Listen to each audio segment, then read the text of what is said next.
Okay, whenever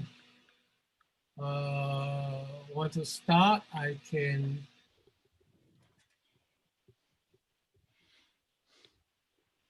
Okay, whenever Peter, you want to start, and I can start it, right?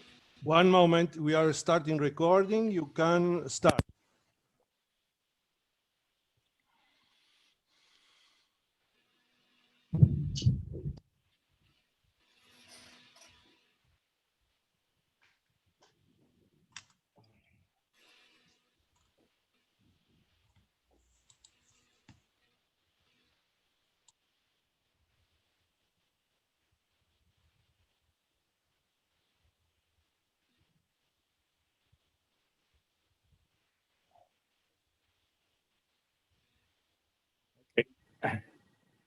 Timothy, I can't hear you.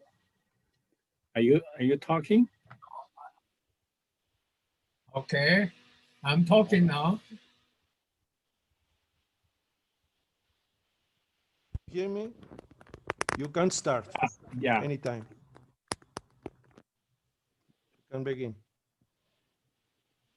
Am I go first or who go first?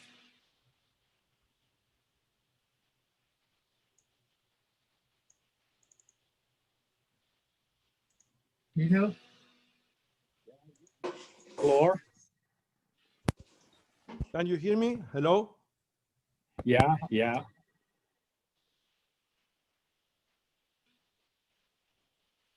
I'm here and ready.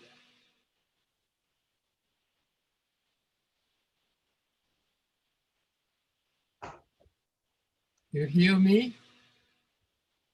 Yeah, go ahead. Okay, everybody, that I'm going to make this as short as I can. Okay, because if you let me go on, I can talk for many hours. Okay, this is one of my exciting project when I was very young, and when I was encounter the fourth language and doing the Chinese computing at the same time. Okay, so my talk is the Chinese fourth and computing.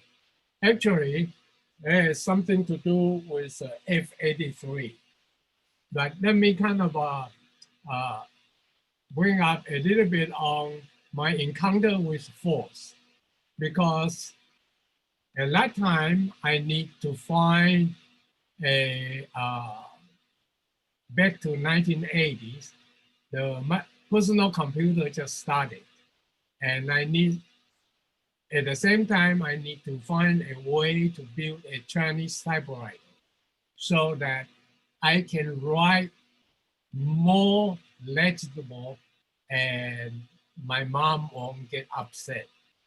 Okay, my mom was a school teacher and she feels ashamed that her own son cannot write nice. Okay, so that's why I started, and then I wrote a couple of books in Chinese, which the cover is shown on the upper left and the lower right. Okay, so that time uh, I was thinking that what American people write very terrible. Their handwriting most of the time I couldn't understand. I couldn't read it, but at least in the States there's a computer, a typewriter, and the secretary would type whatever, and nobody had problem of reading it. But for Chinese, there is no such a thing. A famous Chinese scholar, Lin Yutang, he spent all his savings, but finally failed to make a good Chinese typewriter. And in 1974, Intel started producing the 4004 chips, and then 8008, and then 8086, that kind of computer. So at that time, I thought, well, computer is no longer an issue of, it used to be millions or a couple 100,000 in order to get a mini computers. But, with the microprocessor coming out, personal computing won't be, the price of personal computing won't be a prohibitive factor. So then, I find out there is a FORTH interest group and can download the fake FORTH. So I start with that. And also by chance, met Chuck Moore, the inventor of the FORTH. And then when Kim Harris, have a class on FORTH, I remember I brought my handheld computer. At that time, I think it's an Osborne. It's about that big, okay? But it's portable. And I brought that and take a Huang from Portland, Oregon to Arcata in Northern California. And that really get me into the FORTH. And I see, oh boy, this is a wonderful language. I'm not a computer science background, but at least I can understand, I can write something that, to check out my way of thinking. So that's how I get into it. Now, let me get back to the Chinese character, the Chinese language, and maybe a little bit of Chinese culture. So when a lot of people say that, what is a character? A character means in the alphabetical language is quite different from the Chinese ideographic language. And actually in Chinese, 文 and 字, they are two different things. 文 are the simple decomposable pictogram, like the one on the right-hand side, sun, moon, and water, that kind of thing. And 字 are the combination of those 文. Okay. Now, another big differences on the alphabetical languages, like in English, 26 Timothy, one moment. I can't see your screen, only you talking, but your screen is not advancing. Your presentation. I can see you, Timothy. Timothy, the slides are not going on. Exactly. You are live video. You are live video, but the slides are still the first slide. I'm sharing the screen. But the slides are not going, Timothy. I can see his screen just fine. But it's fixed, Cecil. Okay. On the right hand. Just try turning off the sharing and then turn it back on again. Sometimes the sharing freezes. And so if you just turn it off and then turn it back on, it should usually, it will probably track you better. Yeah, that's okay. Actually. Okay. I can now see your PowerPoint program. That's fine. I guess. Now working So for that's me. working. It was frozen. Yeah. Okay. Okay. You see here on the upper left, here is the oldest record of Chinese character engraved on the turtle shell or oxblock. Okay. Now, since that time, this is about 4,000 years ago, 3,000, 4,000 years ago.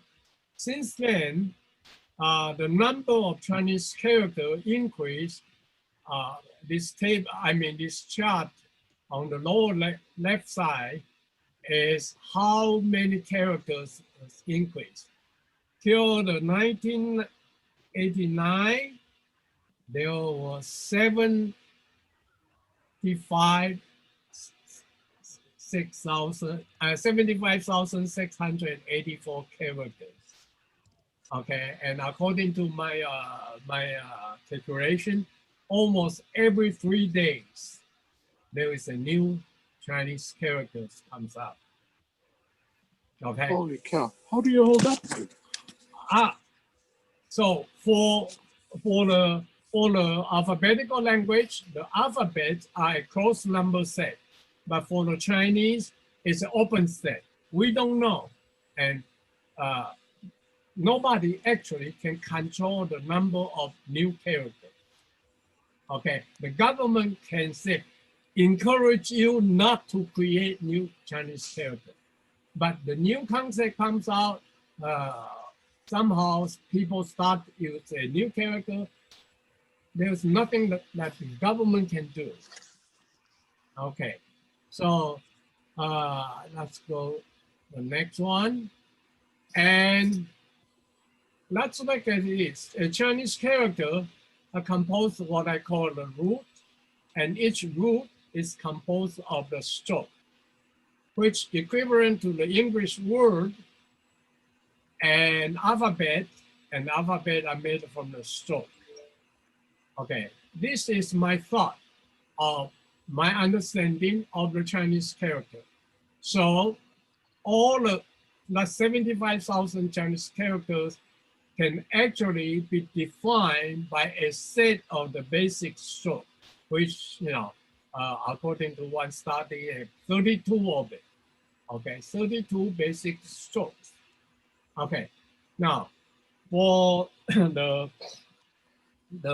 alphabetical language, you have the ASCII code, you have whatever the Unicode, that kind of thing. But for the Chinese, in order to operate the Chinese input or information interchange, we need something what we call the input code, so that you can get the right character you want to use. And of course, for file interchange, exchange, you need the interchange code. Another concept is that the font and the glyph in the alphabetical languages are somehow similar, but somehow different. Okay. So one way that when I try to build my Chinese system, what I did is that I took a approach, what I call it, go fresh from bone. In other words, once the basic fundamental stroke are defined, then I can do an outline of that stroke, which to make a different font or different glyph. Okay. Then there is also a need for a user to type in something to address a given character. So need the input code. And fortunately or unfortunately, I got an American patent on an input method. The definition of my input code is phonetic plus a two diagonal structured code. So, and actually this is a very, on the bottom, around the center bottom of the screen, this is a very interesting thing is that this is a definition of a Chinese character in fourth style in my Chinese system. Okay. Next. Now, when I was looking for a suitable computer language to build my system, one thing I find out quite interesting is that the Chinese character construction and the force are very similar. For example, when we do a square, dupe and multiply and semicolon, okay? And cube, we can use the square on the top, and so cube, square, multiply. And on here, you see the Chinese character. Ming can be defined by radical root and radical moon and put them parallel together. Meng, another new character which uses existing Ming and then added another radical Ming on the bottom. And for the Meng, another new character, we put the radical, the grass radical, and then Ming. Okay, so that's how a Chinese character can be built with the already existing word in fourth term word, okay? And another question for me is why the Chinese kid had to learn English to write program. This is a very serious question. Okay, so at that time when I was doing this, I have Mike Perry, who was working with Henry Lexon to develop FORTH-83, F-83. And, you know, I hired Mike Perry to do the work, force development for me. And then we come up with a good solution of what I call a double-headed force, which was published in Dr. Dobbs' journal. And basically the structure is the English header had a pointer point to the code field of the actual definition, but also we can edit a Chinese header, okay, to point to that. So by that, you can have a bilingual or even trilingual language force that, you know, remove the language barrier for the native kids to learn computer language. And my Chinese force will use Chinese phonetic Purple 4 because at that time I didn't have a chance to build a Chinese character yet. Okay, so back to the basic question is that if the Chinese kids can write program in Chinese in their own native language. Okay, so with that, we built a Chinese kernel, okay? And we use the fourth flavor to do the Chinese character definitions.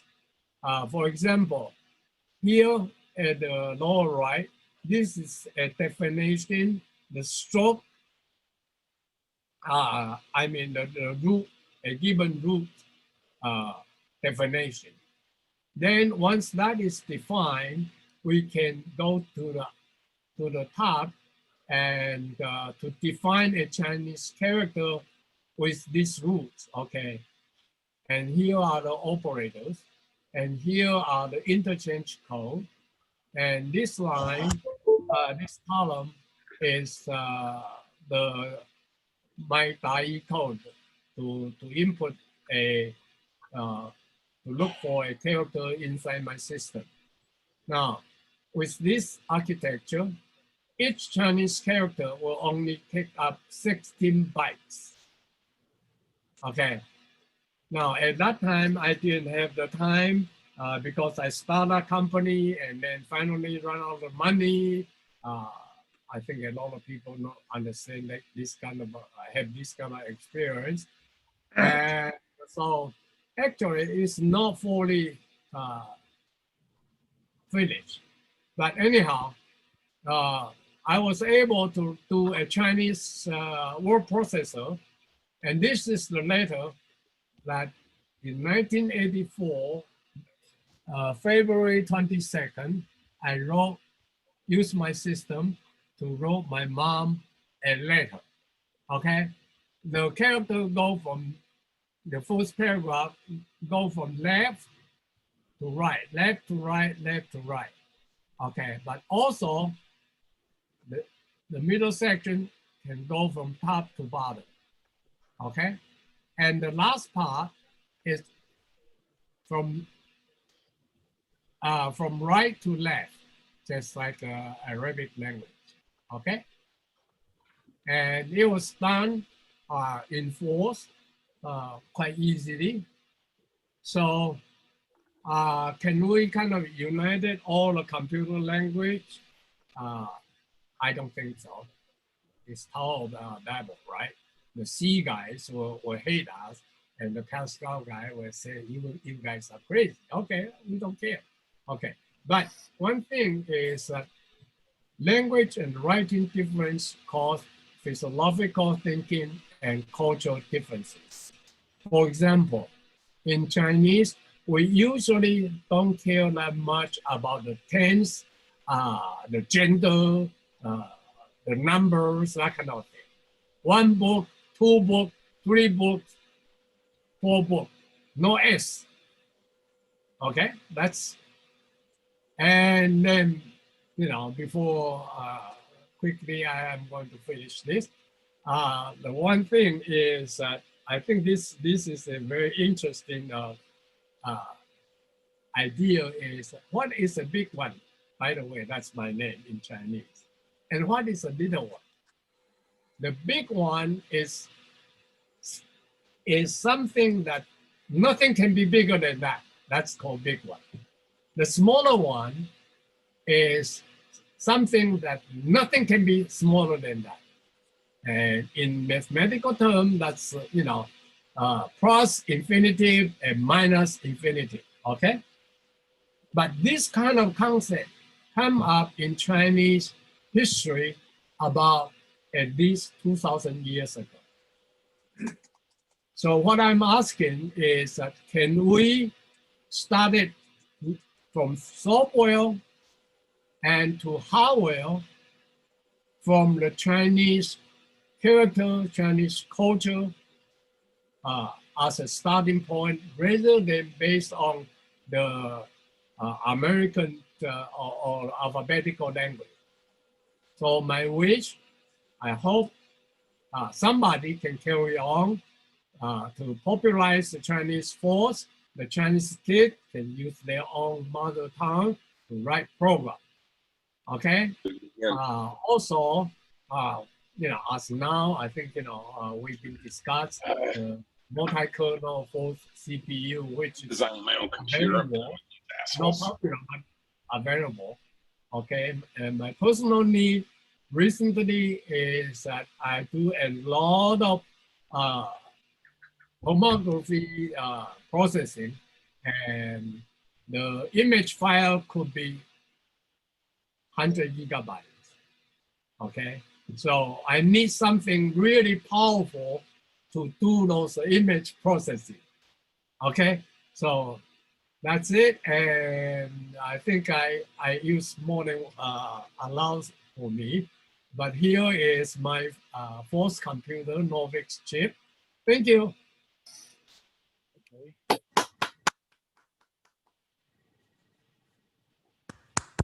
Excellent, Timothy. Thank you.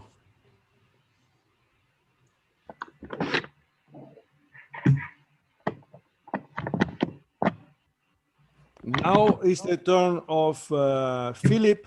Are you there? I'm here. We need Timothy, please stop sharing your screen if possible. What? Stop sharing the screen, if you can. Let me bring back the screen. Somehow I couldn't see the screen. Abraham, you can also stop sharing the screen of Timothy.